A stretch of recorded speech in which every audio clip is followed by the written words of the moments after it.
Carl, bit of a weird birthday present for you. Sat here addressing the Clitheroe fans in your John Motson coat. Apt for the day it is, FA Cup third round day. That's right, yeah. My birthday's always on the third round of the FA Cup. Yeah. But how you feeling about everything since the statement went out on Thursday? Like a lot of people, obviously, I've got Clitheroe at heart. I think everyone knows that. We've sort of struggled for about a month in terms of the football. We've reduced costs significantly since Jimmy left us. So for the people involved with the football, it's been really. I don't think any of us saw that David were going to resign. I'm pretty sure that Sean didn't. But obviously, that's David's prerogative. I'm sure he will explain and has explained his reasoning.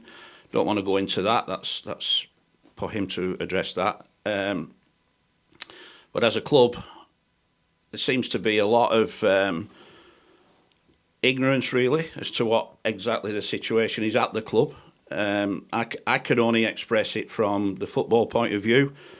I'm not absolutely nailed down with the financial stuff, but I'm more than happy to answer any question honestly, no matter what the subject is, from the position as I see it. In terms of the finances, then obviously the club seems to have a cash flow problem at the moment. But what I will say, and I'm absolutely certain of this, the club isn't carrying any debt. It's in a fantastic position. We've got a superb fan base. When I relate it to when I came in here, which is 2 decades ago, and within a few weeks we literally had no money whatsoever, no players hardly, and just by going out and literally begging everybody in Clitheroe to help us and friends from football came out to, we managed to, by coming clean with people, get the help we needed, and we actually finished that season with a significant amount of capital in the bank. And the rest is history, sort of thing. We've grown since then. We've managed to stay in this level of football, which for me, I think is something that not enough people give credit for.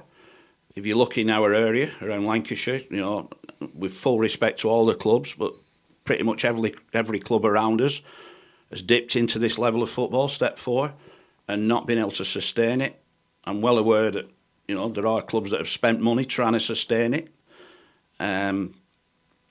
They haven't, we have.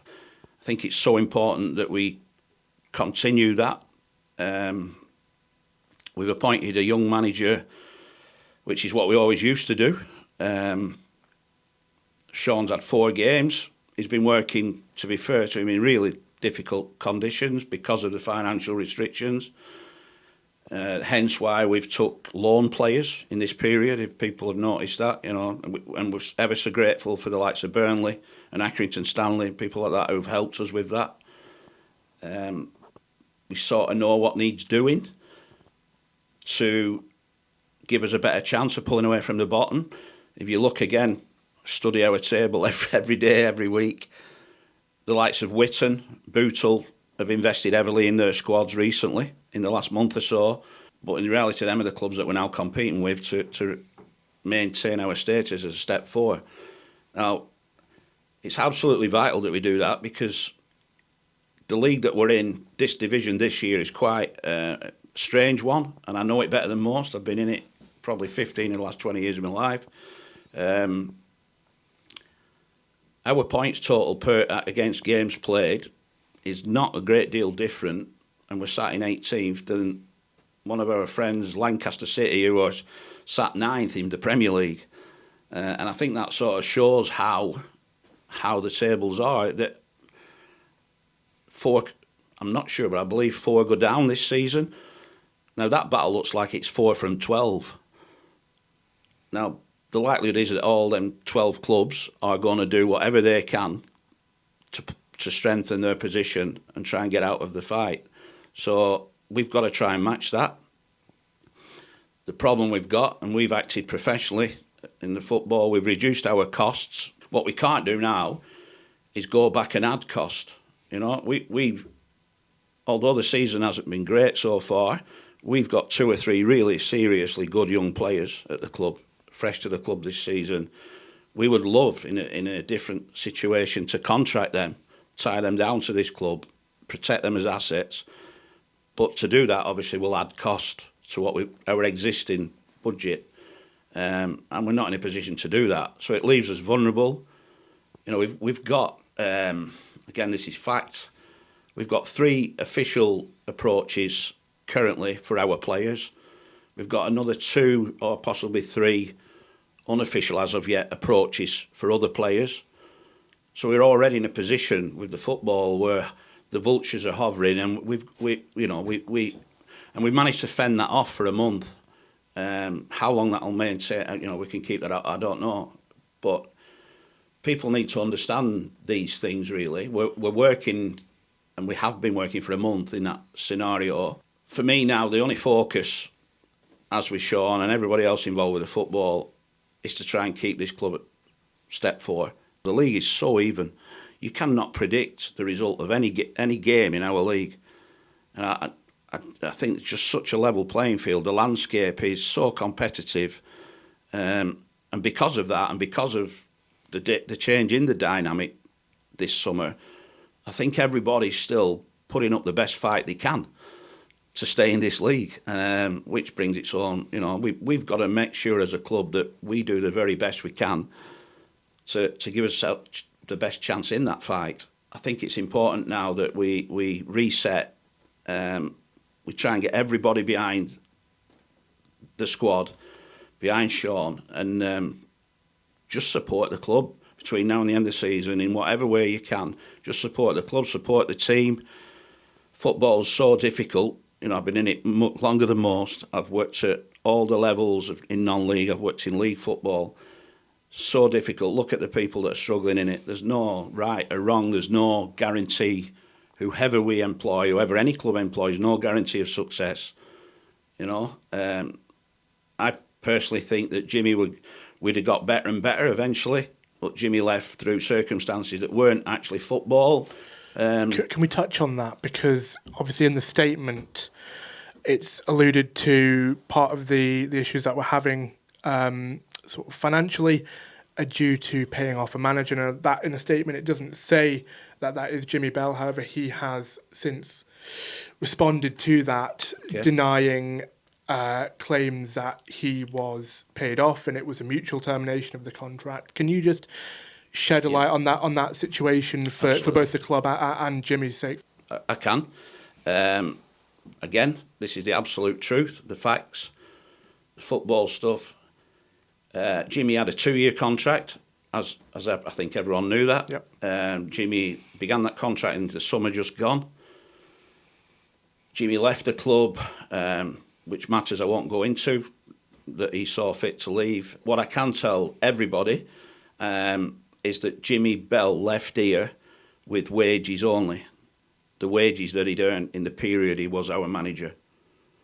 So bearing in mind that Jimmy had a 2-year contract, anybody that knows anything about football can see that Jimmy Bell was very, very fair with the club. Mm-hmm. Jimmy Bell could have left here with a lot more money than he did. Because under a usual circumstance, say if it wasn't a mutual termination, for those who aren't particularly understanding of football contract law, he would have been owed the severance and potentially the remainder of his contract, and that's not the case here. That's not the case. Jimmy was entitled to far, far more than Jimmy left the club with. That's a fact. I'm willing to stand by that. That is the fact. Jimmy behaved correctly here from day one to the last day he was here. And Jimmy left here with the wages he had earned in the period, nothing else. So in terms of, again, going back to the statement, and in terms of those cash flow issues, it's a bit confusing, I think, for myself and other people that, we're seeing some of the highest attendances at Step 4, averaging over 700 people at the ground here every other week. We've got money coming in via sponsorship. John Hurst doing an incredible job with that. We've got money coming in through bar set, beverage, food sales, and then from the FA Trophy run as well. You'd think, looking at that, sort of from an outside perspective, we'd have money coming into the club. Yeah. Where is it? Where's that mismatch? I'm going to answer the question from a football perspective, Yep. which, as I That's said, fine. I would. In the summer, when we took Jimmy on, we could not have appointed a more popular person. We could not have, but it was stressed by the football. Can we afford to offer Jimmy a deal that might see us as an option? And it was reiterated. Yes, that's fine. We've done the predictions, so we had how we were told it was going to operate. That there would be a target attendance for the home fixtures. That target attendance has been significantly exceeded, let me tell you. Yep. We then had a target performance from FA competitions of a set amount of money. As you touched on, the FA Trophy run meant that we have also exceeded that target. So from a football perspective, I, like you, I'm scratching my head. But a month ago, when we were asked, can we help, can we get the costs down? We've done that. Even though we're now operating on a reduced cost, if we can get this right, what could it be? Mm-hmm. What could it be? And that's what's driving Sean McConville. That's what always drives me. I've been banging this drum for years. What could we be? What could Clitheroe be if we, if people get behind it, support it? I think I think that's the important thing is, look, we have to understand where we are and operate accordingly and be the club that we can afford to be at this moment in time. Yeah. But there is so much potential here. It's incredible. It's a fantastic opportunity for somebody.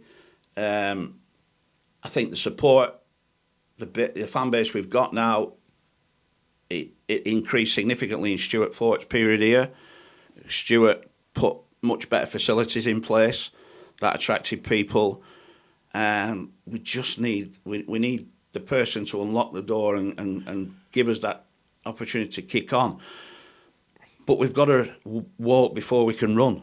First things first, we've got to stay in this level of football. I'm not giving up. I know Sean's not giving up. I know them lads aren't giving up. Sean knows exactly what he needs to do to strengthen our hand. But as I've touched on earlier, we're not able to do that just at the moment. One